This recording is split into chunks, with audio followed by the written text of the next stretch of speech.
So, hi everybody, this is Barbara Mayerson from JoanneSuccess.com, and I have with me today Jean. I'm sorry, I don't know how to pronounce your name.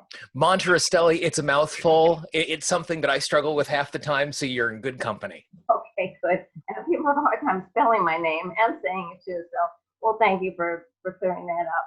And I've been watching his tapping videos or audios for years, and he's got some really good ones. But I want to start with you to just get an idea of how you started in this and how long you've been doing it. So just Absolutely. Yeah. So I originally found my way to tapping as a way of managing my own social anxiety. You know, lots of people talk about how they are really afraid to speak in public. I was in just the opposite circumstance. I could stand on stage in front of 8,000 people and it was as easy as breathing. It was the moment that I was in the most control. And I would be at an event, I would fly home, and I couldn't tell the shuttle bus driver to stop in the parking garage at the airport. I couldn't answer my own phone. I couldn't ask for help in a store. And I found my way to tapping. And 6 weeks later, I had taken care of that social anxiety piece. And what I came to realize in that process was I didn't fear or struggle with interacting with people. It was the entry that was really scary because that felt really unknown. And once I was able to uncover that, we were able to just kind of eviscerate that really quickly.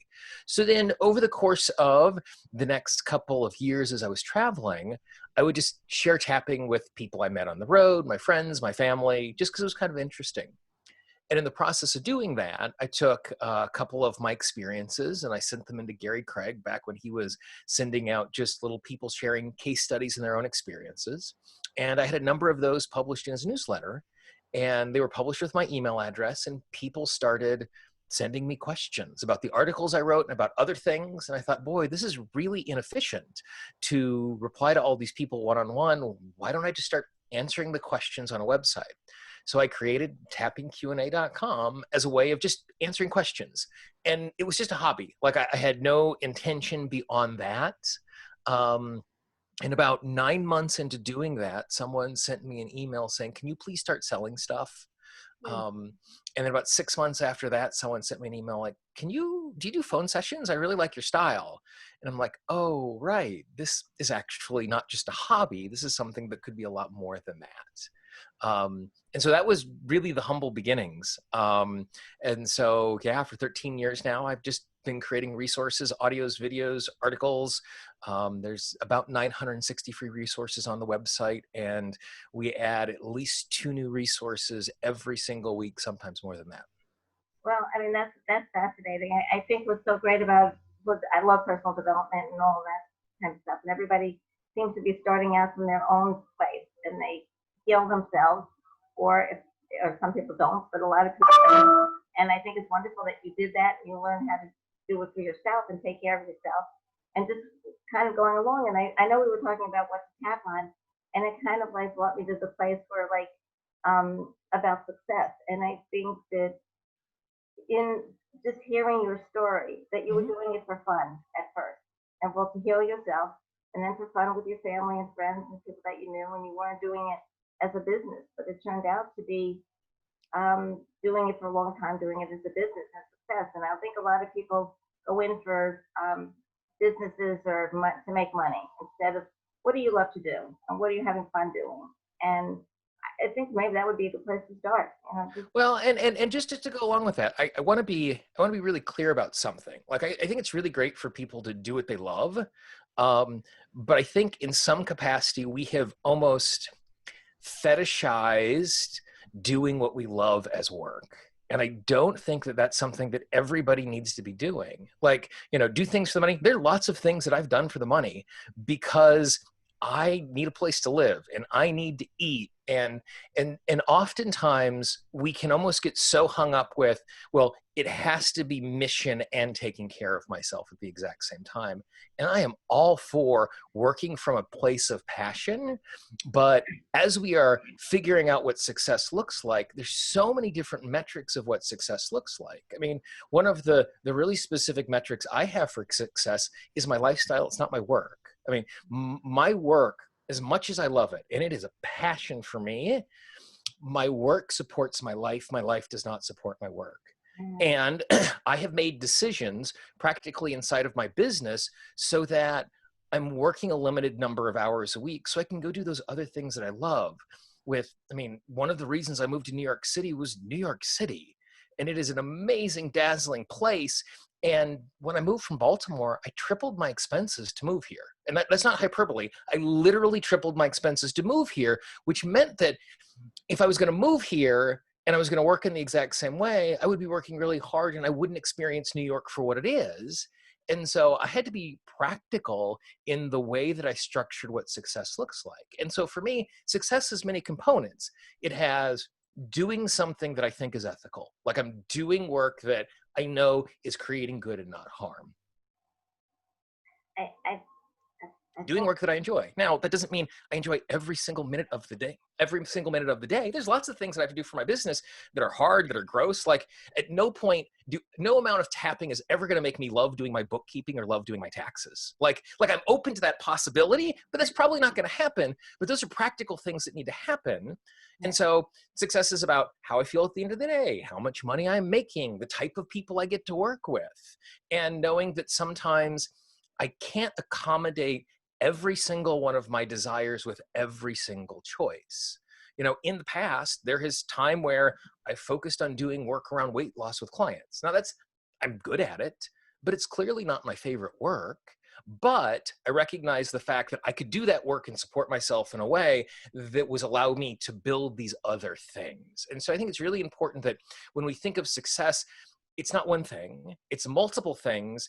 And oftentimes, if I am making it so that I'm working less hours so I can have more time to do the things I love, I might be taking on some work that isn't my absolute favorite work in the world because I'm compensated in such a way that it gives me the flexibility and freedom to do other things. I mean, as an example, when I lived in Baltimore for a number of years, for about 2.5 years, I taught anger management in a county jail. And it was a volunteer position, and I taught inmates to tap, and it was one of the coolest things I ever did. And it cost me 8 hours a week to do that. Between getting to the facility, getting into the facility, which was no easy, quick thing, teaching the class, getting out of the facility, which obviously was no easy, quick thing, preparing for the class. And so it cost me 8 hours a week to do that. So when I realized that was the case and that was how I was going to do my give back, I then had to restructure my business so I basically could give 1 day a week away. So instead of, if I was working 40 hours, and I work a little closer to 50, but if I'm working 50 hours a week, and 8 of those are 8 hours that I'm giving away because it is my ability to help people who wouldn't get it otherwise, then I need to be making my income in 42 hours, not 50, which is the amount of time that I'm investing in my business. And so there becomes this give and take as we figure out what success is.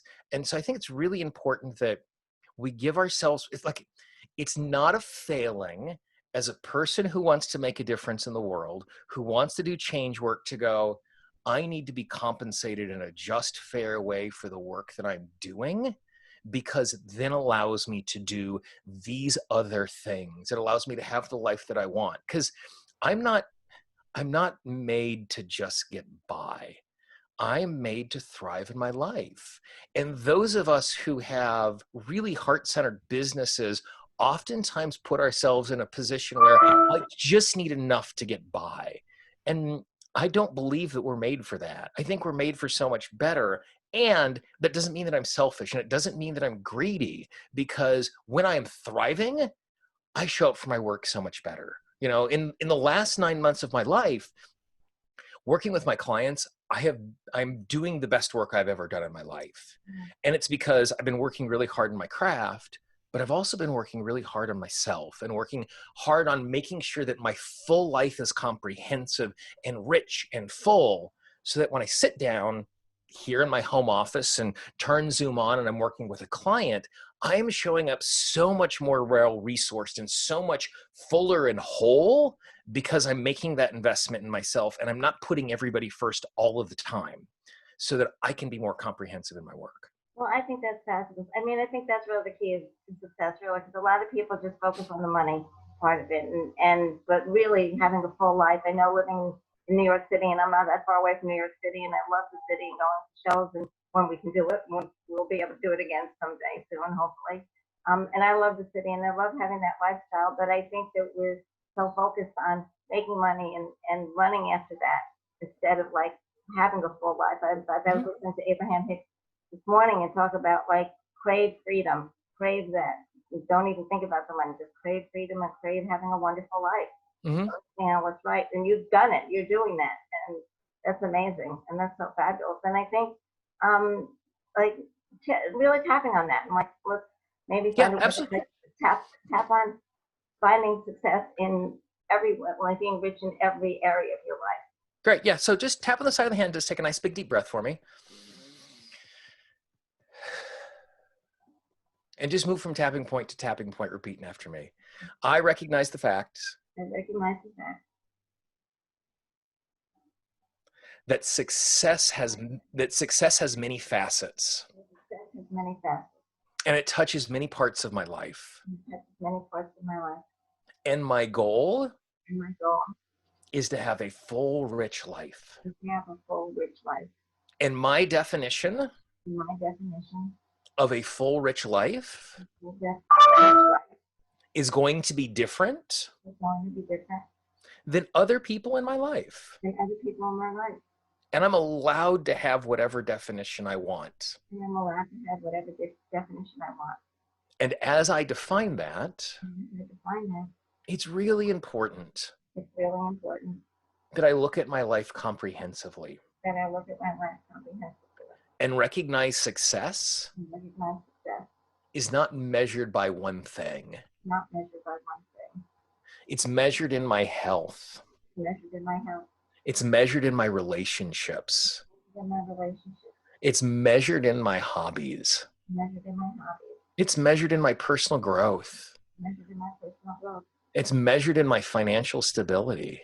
measured in my financial stability, It's measured in the work that I do. measured in the work that I do. And at different points in my life, In different points in my life, different aspects different aspects, are going to have going different importances. to different importances. And that's okay. It's okay. And I'm allowed to And now to focus on any of those aspects, any of those aspects, but recognizing the fact, recognizing the fact, the give and take the give and take inside of this transformation inside of this transformation, is something that I can be open to. something that I can be open to. And success is possible. And success is possible.